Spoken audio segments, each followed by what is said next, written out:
저는 무슨 아직 중학생인데도 저렇게 예뻐? 저렇게 잘해? 부모님 궁금하다. 잘 키웠다 소리 들을 것 같은 그런 아이들의 공통점이 있을까요? 제가 고등학교 선생님한테 여쭤봤어요. 전 중학교에 있다 보니 선생님 정말 잘하는 아이는 어떤 특징이 있어요? 라고 물어봤더니 그 선생님이 과학 선생님이셨는데 국어, 영어, 수학, 사회, 과학 선생님한테 모두 물어봤대요. 정말 고등학교에서도 다 잘하는 친구들 특징이 뭐냐라고 했더니요. 네, 안녕하세요. 교육나침반의 혜나입니다.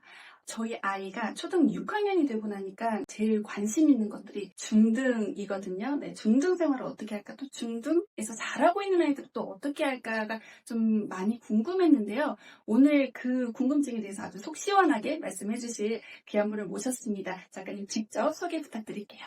안녕하세요. 26년차 현직 교사이자 중고등 두 아이 엄마, 토론 좀 하는 중딩이 되고 싶어의 저자 이현옥입니다. 사실 중등 아이들을 좀 제일 무서워한다고 부모님들이 쟤 이제 언제 변할지 모른다. 소위 눈빛이 바뀐다고 하잖아요. 중등 교사이신 우리 작가님께서는 그럼에도 불구하고 저는 무슨 아직 중학생인데도 저렇게 예뻐? 저렇게 잘해? 부모님 궁금하다. 잘 키웠다 소리 들을 것 같은 그런 아이들의 공통점이 있을까요? 기본을 강조하는 거예요. 아, 저 아이는 정말 유니콘이야. 엄마를 한번 만나보고 싶다. 그런 친구들이 분명 있어요. 그래서 어머니한테 어머니 어떻게 키우셨어요? 라고 하면요. 어머니들이 똑같이 다 하시는 말씀이 있습니다. 저는 아무것도 안 했어요. 별거 안 했어요. 라고 이야기하시거든요. 그런데 아이가 인사하는 것부터 달라요. 내가 모르는 어른을 만났을 때도 밝게 웃으면서 인사하고요.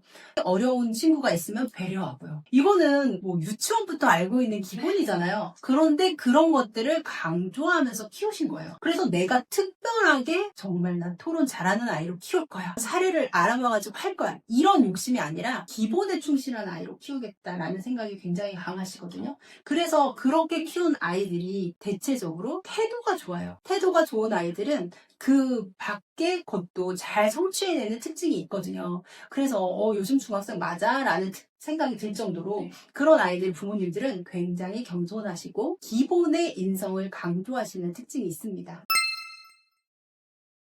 기존의 틀을 깬 것 같은 제목, 그래서 저도 뭔가 보고 싶은데? 라는 생각이 들게 했거든요. 단순히 이 토론을 어떻게 하는지 이렇게 보는 게 아니라 눈으로 보고 머릿속으로 따라할 수 있는 구조로 만드셨다고 했는데 어떤 내용을 좀 이해하면 될까요? 토론하면 아이들이 굉장히 어려워져. 아이들한테, 중학생들한테 토론해본 적 있어? 라고 물어보면 거의 없다. 자기 인생에서 한두 번, 두세 번 해봤다 정도로 이야기를 해요. 정말 놀라운 얘기죠. 학교를 그렇게 오랜 시간 다녔는데도 토론을 경험해본 적이 없다라고 이야기를 해서 토론에 대해서 그러면 어떻게 생각해? 라고 물으면 말싸움이다. 결국은 서로 주장을 한 다음에 그거에 대해서 부딪히다 보니 상처만 남았다. 토론하면 좋지 않은 감정이 있다라는 그런 이야기들이 많았어요. 그래서 아이들한테 어떻게 하면 토론하는 법을 좀 제대로 가르쳐 줄 수 있을까라는 생각에서 이제 포인트를 잡고 시작을 했는데 아이들이 그냥 단순히 뭐 인터넷 자료 AI에서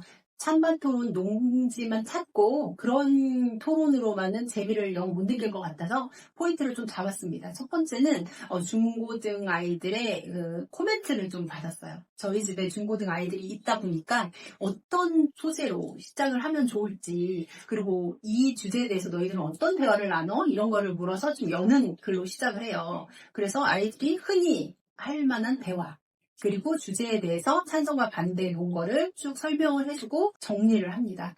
그리고 나서 거기에서 끝나는 게 아니라 그러면 어떻게 조금 더 나은 방향으로 나아갈 수 있을까라는 솔루션까지 가요. 그리고 솔루션이 다 끝나고 나면 그 주제에 대해서 내 생활에서 나는 어떻게 적용해 볼 수 있을까라는 질문까지 넣어서 한 가지 주제를 좀 다양하게 깊이 있게 보도록 했습니다. 지금 현재 중등 학교에서 토론을 하는 수업 시간이 구체적으로 있나요? 교육과정에서는 토론을 중요시 하고 있어요. 그래서 거꾸로 수업이라든지 토론 이런 수업들을 권장을 하긴 해요. 그런데 실제로는 그렇게 하기가 쉽지 않아요. 그래서 초등에서는 가끔 한두 번 해본다. 중등에서는 한 학기, 한 1년 1년에 한 번 정도? 고등에서는 거의 할 기회가 없거든요. 왜냐하면 교과과정 또 평가라는 게 굉장히 치밀하게 잘 짜여 있어요. 그 안에서 토론을 하려면 그냥 문제를 던져줬다고 끝나는 게 아니거든요. 거기에서 제일 좋은 협의점을 찾아가고 아이들이 그 안에서 배우는 게 있으려면 잘 계획이 되어 있어야 돼요. 그래서 그 과정이 선생님들이 많은 투자를 해야 될 부분이고 한 시간으로 끝나는 게 아니에요. 사실은 교육과정 안에서 그걸 실현하기가 쉽진 않아요. 현실성의 문제에서 좀 어려움은 있는데요. 앞으로는 조금 더 늘려가야겠다는 방향은 잡아가고 있습니다. 네. 학업 과정에서 토론할 기회가 적은 편이라고 말씀하셨는데 그럼에도 토론을 해야 되는 이유. 흔히 유행하는 말, 반박시 네 말이 맞음. 이라는 말 굉장히 많이 쓰잖아요. 이게 어떤 의미일까 생각을 해봐야 돼요. 아, 반박해? 그러면 내가 너의 의견을 존중해줄게. 이런 문화는 아니죠. 반박시 네 말이 맞다. 그래, 너는 반박하고 싶으면 반박해. 오케이, 나는 듣지 않겠다. 아, 그거예요? 네, 이런 의미가 포함이 되어 있는 거죠. 그래서 그게 협력이나 또 소통이나 이런 게 필요한 시대에 굉장히 많이 걸림돌이 되거든요. 자녀를 키우는데 큰 목표가 행복이라고 해요. 그럼 어떻게 하면 행복할까요? 내 의견을 이야기하고 싶을 때 내 의견을 이야기해서 그게 관철이 됐어. 이런 마음이 행복을 주죠. 그런데 실제로 일을 하다 보면 요즘에 MZ세대라고 하죠. 위에서 이야기를 했을 때 사고 토론이 자유롭게 되질 않는 거예요. 위에서 지시를 하면 뭔가 답답하지만 내 이야기를 해서 그거를 좀 바꾸고 이런 부분이 아니라 아 꼰대 이러고 아 말하느니 키보드로 하지. 이런 문화가 있는 거예요. 그래서 대화를 점점 닫게 되니까 당장 뭐 중학교, 고등학교, 뭐 성적도 중요하지만 인생에서 내가 내 이야기를 했을 때 내 이야기는 가치 있어라는 믿음을 갖고 그 생각을 치밀하게 준비해서 발전할 수 있는 사람 그런 부분을 크게 봤을 때 아 토론이 도움이 되겠구나라는 생각이 듭니다. 말을 잘하는 아이와 토론을 잘하는 아이의 그 한 끗의 차이는 뭘까요? 말을 잘하는 아이와 토론을 잘하는 아이는 다른 점이 하나 있는데요. 경청이 있느냐 없느냐가 다릅니다. 네. 아이들이요, 말을 하면 어른들도 마찬가지지만 자기 이야기 하는 걸 좋아해요. 그래서 언제 타이밍에 어떤 말을 할까를 계속 생각합니다. 그래서 상대방이 이야기를 해도 그거를 듣고 아 그랬구나 그러면 하고 꼬리물기를 하는 게 아니죠. 그냥 계속 생각하는 거예요. 그 다음에 난 무슨 얘기를 하지? 그러니까 상대방이 이야기하는데 툭 치고 들어가서 이야기하는 경우 굉장히 많거든요. 말을 좋아하고 말을 잘하는 아이는요. 자기가 할 이야기를 계속 구성을 해서 이야기를 해나가죠. 근데요. 말을 길어지면 당연히 논리도 안 맞고 실수가 있을 수 있어요. 계속해서 논리적인 이야기를 쭉 이어가는 건 쉬운 게 아니거든요. 그런데 토론을 잘하는 아이는요. 그걸 듣습니다. 경청을 하는 거예요. 이렇게 듣고 있다가 이거는 뭔가 논리가 안 맞는 것 같은데 라고 생각하는 거죠. 뭐 예를 들어서 아이들끼리 스마트폰을 수업 시간에 사용할지 말지로 토론을 한다고 쳐요. 그러면 사실 아이들이 스마트폰이 나는 너무 좋아. 실제로는 그런데 왠지 사용하면 안 될 것 같은 그런 생각이 있잖아요. 그래서 아 이거는 시력에도 안 좋고 인간관계에도 뭐 좁아질 수 있고 하니까 문제가 돼 라고 이제 말을 잘하는 아이가 딱 던지는 거예요. 그랬을 때 토론을 잘하는 아이는 그 이야기를 듣고 있다가 그래? 그렇다면 너의 인간관계는 어떻게 하고 있어? 라는 질문을 던지는 거예요. 네. 그러면 말을 잘하는 아이는 갑자기 현타가 오는 거죠. 나의 인간관계?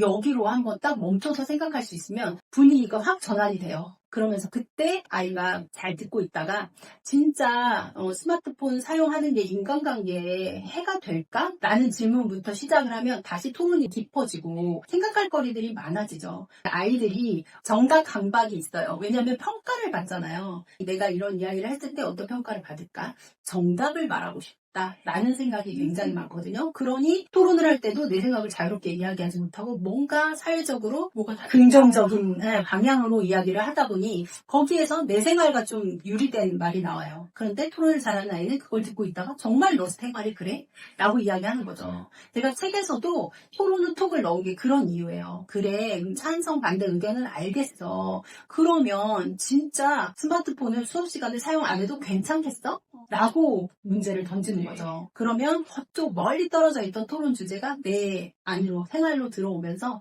아 진짜 그 문제에 대해서 깊이 있게 생각하거든요. 경청하는 아이들은 틈을 비집고 들어가는 허점을 파고드는 그런 특징이 있습니다. 저도 너무 놀라웠어요. 네, 경청이라니 대화의 흐름이 달라질 것 같네요. 보통 엄마들은 말 잘하는 건 타고나는 거잖아. 언변은 타고난다고 생각을 하시는데 작가님께서는 후천적 훈련이 라는 것도 굉장히 강조를 하셨어요. 그럼 중등 시기에 이러한 골든 타임을 놓치면 앞으로 이 아이들이 치를 될까? 이런 것들이 어떤 게 있을지 궁금해요. 고등 수행평가, 논리적 글쓰기를 통한 토론, 논술, 그래서 대입에도 좀 어려움이 있을 수 있고요. 후에 시험까지도 영향을 줍니다.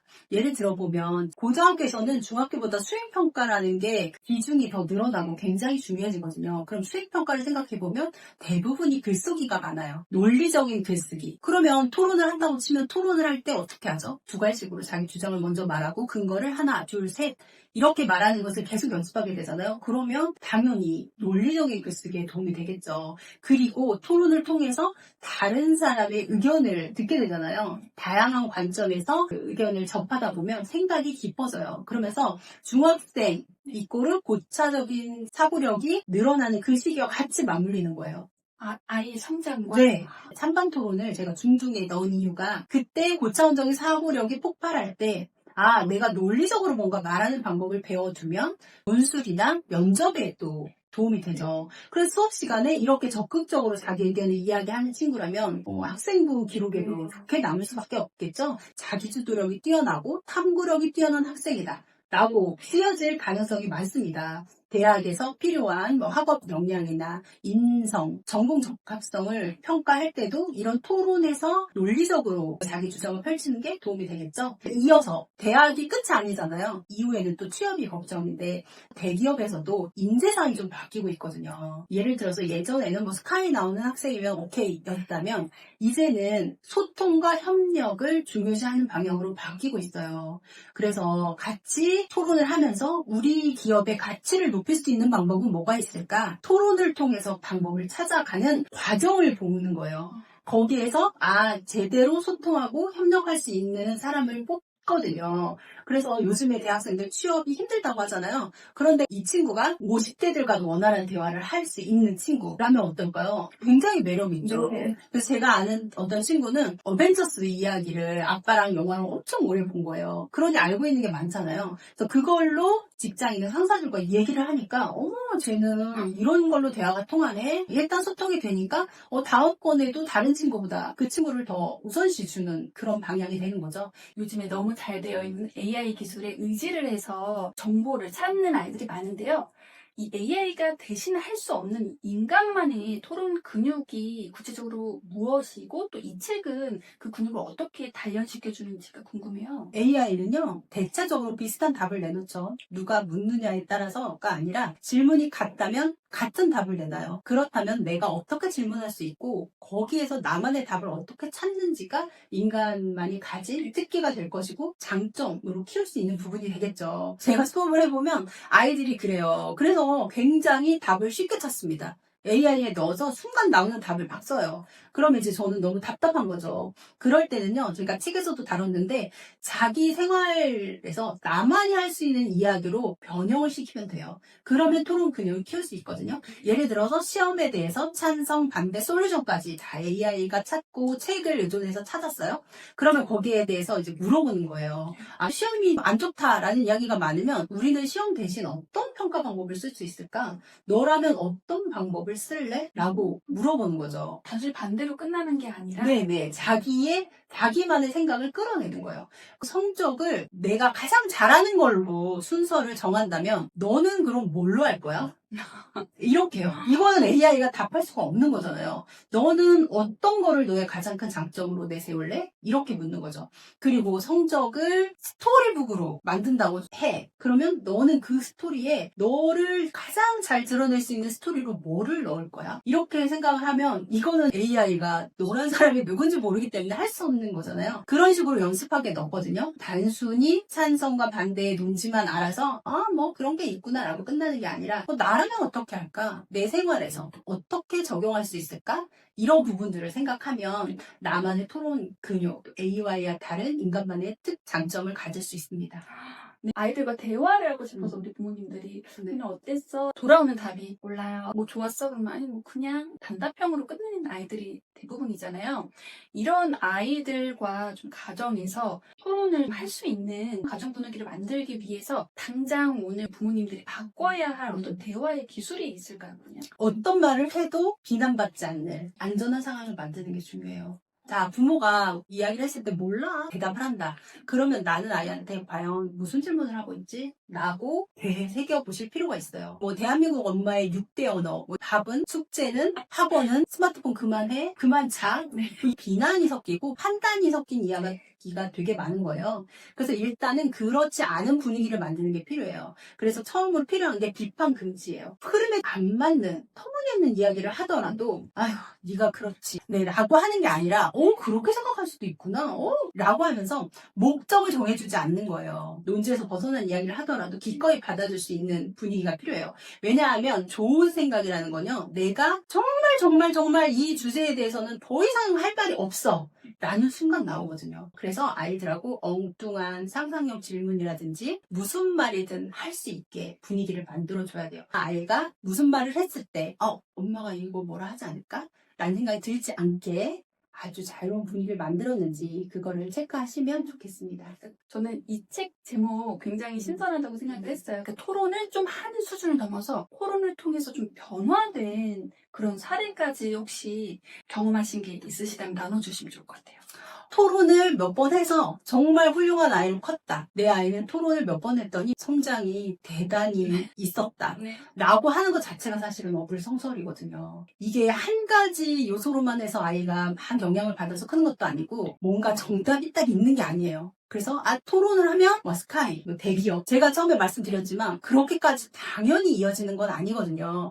그렇기 때문에 가장 중요한 거는요, 토론을 하고 싶다라고 했을 때 일단 내 아이를 보시는 거예요. 내 아이는 어떤 특징이지? 토론을 할 때 재미있게 하는 아이인가? 혹은 토론을 할 때 말을 두려워하면서 이 말을 해도 될까? 상처받을 것 같아 라는 생각이 있는 아이인가? 토론을 즐겨하는 아이라면 기꺼이 주제를 던져줘도 되겠지만 두려움이 있는 아이라면 일단 말하는 것, 토론하는 거에 대한 두려움을 없애는 게 우선이잖아요. 그래서 내 아이한테 어떤 것을 줄 것인지를 먼저 보셔야지 아무리 영양가 있고 맛있고 한 것도 아이가 안 먹으면 그만이잖아요. 그런 거를 생각하실 필요가 있고요. 그리고 토론 잘하는 아이는 무엇이 다를까라고 물어보신다면 저희 집 아이 자랑을 해볼 거예요. 중학교 3학년에 올라갔는데 저한테 그런 얘기를 하더라고요. 엄마, 애들이 토론을 하려고 그러는데 다 찬성할 것 같아. 그래서 나는 반대를 해볼까 해. 이렇게 얘기하더라고요. 토론 잘하는 아이들은 그런 특징이 있어요. 예를 들어 우리가 생각하는 뭔가 해야 될 것 같은 답 있죠. 사형제도 괜찮을까? 이러면 사형은 안 되지. 인권이 있는데 라고 해야 될 것 같잖아요. 그때 사형해보자. 이렇게 결정하는 특징이 있어요. 그러면 어떻게 되냐면 일단 찬성에 대한 의견은 다 자기가 흡수하게 되죠. 왜냐하면 반박을 해야 되니까. 반대에 대한 것까지 논리를 정확하게 따져가면서 자기가 주장과 근거를 만들어가는 거예요. 그러면 다양한 관점의 생각을 훨씬 더 꼼답게 받아들이게 되죠. 그리고 중요한 게 사춘기 아이들은 내 생각이 옳아라는 포인트가 강하거든요. 그럴 때 상대방은 이런 생각을 하는구나. 나와 다른 사람이 있네? 그런데 그 사람의 생각도 존중해야 되는 거구나 라는 거를 토론 과정에서 배우거든요. 그러면서 사고관이 넓어지는 아이가 되니까요. 그래서 아이들한테 토론 하나로 뭔가 바뀌겠다 이게 아니라 내 아이를 먼저 보고 내 아이한테 토론을 어떻게 적용시킬까? 거기서 어떤 점을 키우고 싶은지 꼭 정답이 하나 있는 건 아니니까 그렇게 생각하면 좋을 것 같아요. 토론을 잘하는 것이 왜 중요한지 말씀해 주셨잖아요.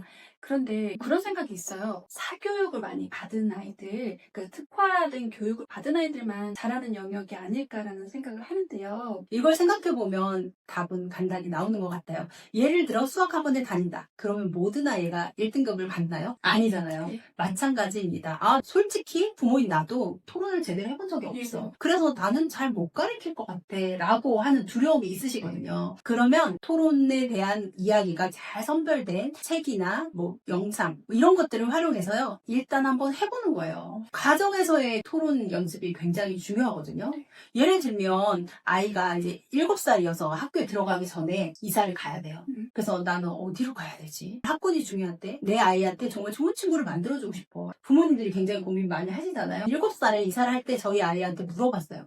A 지역, B 지역이 있어. A 지역은 너가 다니던 유치원 아이들과 같이 다닐 수 있는데 친구들 분위기가 조금 산만하고 그래. B 지역은 새로운 친구랑 사귀어야 되는 단점은 있지만 친구들끼리 서로 다투고 공격하고 이런 게 없대. 너는 어디로 이사를 가면 좋겠니? 라고부터 물어보는 거예요. 그렇게 하면 아이가 나는 새로운 친구는 싫어. 기존에 있던 친구들과 좋아. 이렇게 판단합니다. 7살이라고 못할 것 같죠? 전혀 아니에요. 굉장히 저보다도 명확하게 답을 알고 있거든요. 그래서 그런 이야기들부터 다양한 주제로 아이들의 의견을 물어보는 거예요. 토론에서 중요한 게 내 생각에 대한 확신을 갖는 거예요. 내가 이런 이야기를 해도 논리에 어긋나지 않구나라는 믿음이 있어야 되거든요. 그런데 부모님들이 예를 들어 따박따박 대든다. 그러면서 버릇이 없다. 정말 내가 잘못 키웠나 보다. 라고 이야기하는데요. 진짜 그럴까요? 부모를 이겨본 아이가 세상을 이기죠. 논리로 부모에게 그건 아니죠 라고 했을 때 아, 너의 논리가 이렇게 되네? 그러면 이거는 맞는 부분이야 라고 수용을 받아본 아이가 자기 생각에 대한 확신을 갖고 그 확신의 생각을 확장할 수 있거든요. 그러니까 그런 부분들을 믿음을 갖고 너는 할 수 있어? 너의 말은 가치가 있어 라는 것을 가정에서 먼저 주셔야 돼요. 그것이 어떤 사교육보다 훨씬 더 아이한테 큰 힘이 되죠. 중등 때 잘 하다가 무너지는 아이들이 있고 네. 계속 잘하는 아이들이 네. 있어요. 네. 그 아이들은 뭐가 달랐을까요? 제가 고등학교 선생님한테 여쭤봤어요. 전 중학교에 있다 보니 고등학교 저 아이가 가니까 너무 궁금하잖아요. 그래서 선생님 정말 잘하는 아이는 어떤 특징이 있어요? 라고 물어봤더니 그 선생님이 과학 선생님이셨는데 국어, 영어, 수학, 사회, 과학 선생님한테 모두 물어봤대요. 정말 고등학교에서도 다 잘하는 친구들 특징이 뭐냐라고 했더니요. 기본에 충실하다고 이야기해 주셨대요. 학원에서 양을 막 늘려서 많이 하거나 선행을 하거나 이런 것보다 가장 중요한 게 자기가 개념을 알고 개념을 자기 말로 설명해서 내 걸로 만들어보는 연습이라는 거죠. 그것을 충분하게 하고 탄탄하게 한 아이들은 고등에서도 흔들림이 없더라. 공부하는 방법 자체가 다르더라라는 이야기를 하셨어요. 그래서 학원을 계속 많이 다니면서 많은 문제를 풀기보다도 개념을 내가 활용할 수 있는지를 자기 스스로 연습해서 필요한 부분은 조금 더 보완하고 이렇게 자기 심지를 가지고 기본을 잘 닦아 나가는 아이들이 고등학교에서도 여전히 좋은 성적을 유지하더라 라는 현직 선생님의 팁이 있었습니다. 와, 정말 기본인데 제일 간과하고 놓치기 쉬운 부분인데 특히 교과서. 고등학교에는 교과서가 굉장히 자세히 나와 있잖아요. 그리고 시험 범위도 굉장히 넓기 때문에 아이들이 교과서에 안 나와 있는 부분도 시험에 나와요 라고 생각을 해서 교과서를 엄청 등한시 하거든요. 그런데 시험이라는 것 자체가 교과에서 다루지 않은 내용을 다루지 못하게 되어 있어요. 다른 적이 없는 거죠. 네. 그렇죠? 그래서 그렇게 다루면 문제가 되거든요.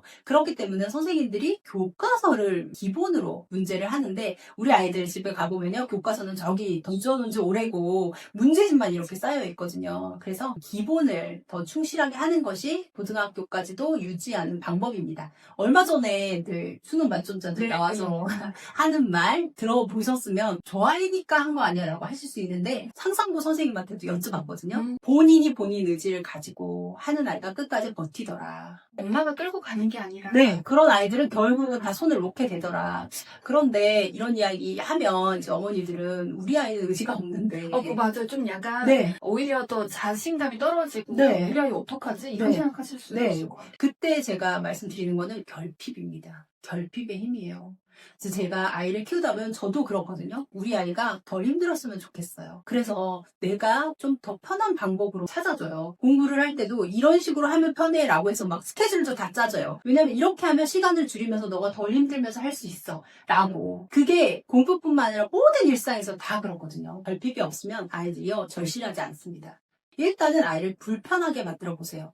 불편해서 내가 이렇게 해보니까 좀 불편하네? 라는 경험이 있으면 자기 의지가 생기죠.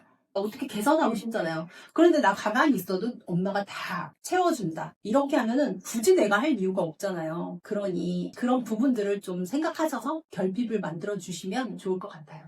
귀한 말씀 많이 나눠주셨는데요. 우리 아이들이 중등생활 어떻게 하면 좋을까라고 고민하시는 또 우리 초등 부모님들 많이 보고 계시거든요. 그럼 부모님들께 격려의 말씀 한마디 해주시면 좋을 것 같아요.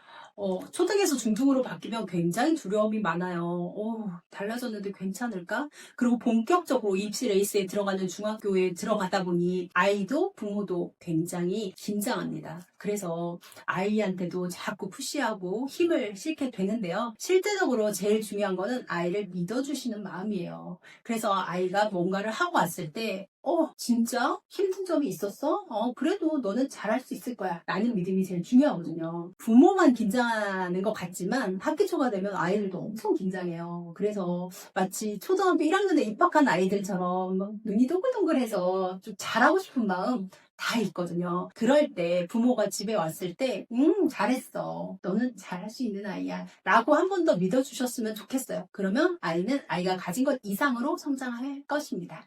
네, 오늘 정말 또 먼 걸음 해주셨는데 오늘 귀한 말씀 나눠주셔서 정말 감사드립니다. 감사합니다.